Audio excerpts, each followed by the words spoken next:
Chapter 1. The 4-passenger Bell helicopter flew high above the city, which looked almost peaceful in the late afternoon.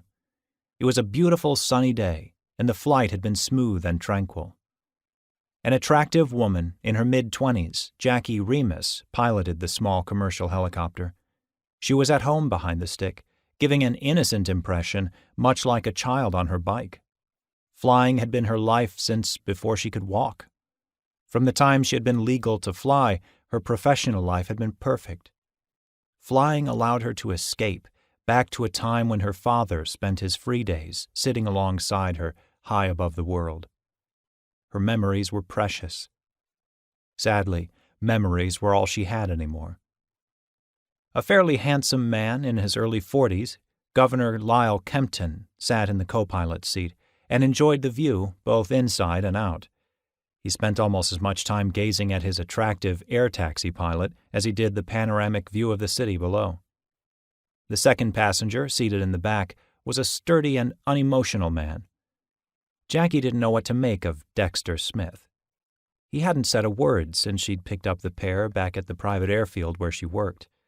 Lyle, or Governor, as he liked to be called, was unusually chatty, and perhaps a bit too friendly. She wasn't sure if he was just enjoying the flight or stolen peeks at her cleavage. "Tell me, Jackie," Lyle announced cheerfully, "what prompts a young woman to become a pilot?"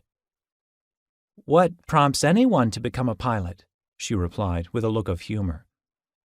He hid his embarrassed smile and gave her a timid look. "Was that a little sexist?" "A little, perhaps," she replied, and brushed it off without care. Jackie had grown used to the harmless flirting of male passengers over the 2 years she'd worked for Titan Air.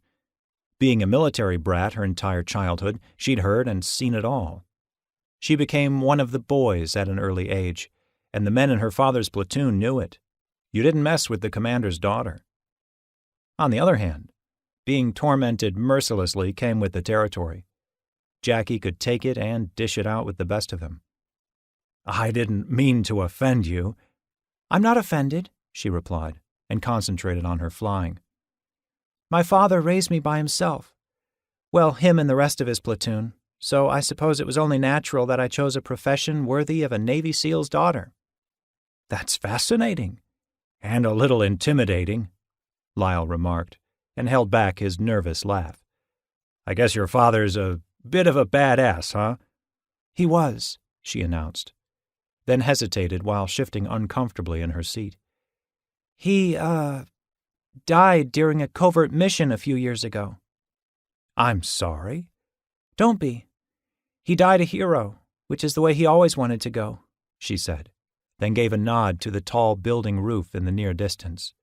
"That's our building just up ahead." She was glad they'd almost reached their destination, to avoid further conversation about her father's death. The helicopter gently set down on the roof's landing pad and shut down. As expected, there was an entourage of people collected on the roof, awaiting the governor's arrival. Several people from the media approached the helicopter as the governor and his assistant got out. Jackie turned on her seat in the open doorway and started her paperwork for the first half of her journey. Lyle approached her from around the front of the helicopter before the awaiting press had time to reach him. Dexter was quick to intercede and keep them back so that the governor could speak freely to his attractive pilot.